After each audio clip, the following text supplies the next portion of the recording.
Stamford is taking a hard look at a new way to get commuters in and out of New York City. Yeah, the idea is to give them the option of a quick trip to the city via boat. News 8's Allie Reed has more. If you live or work in Stamford, you likely commute on the train or spend a lot of time sitting in traffic on I-95. But what if you could avoid the crowded trains and roads by hopping on a ferry to and from New York? Sometimes people are only taking the train or taking a really long way to get there, or have the gas money or something like that to get there. So it could be another cheaper way to get there and back and forth, and actually have a nice view along the way. If we can come up with a way of traveling across Long Island Sound, I think it's going to be a big win for the businesses and those that work in Stamford. The state and federal governments are funding a study to see whether building a ferry terminal in Stamford would be feasible.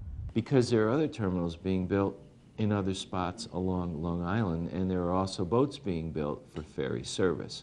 So if we don't have to purchase ferry boats, and all we need to do is provide a facility for them to land, then we could be attracting that alternative mode of transportation. The ferry would go in right around here, and as you can see behind me, this part of Stamford is really booming. Many businesses have recently announced they're moving here or building here, so many say if there was ever a time to build a high-speed ferry to and from Manhattan, that time is now.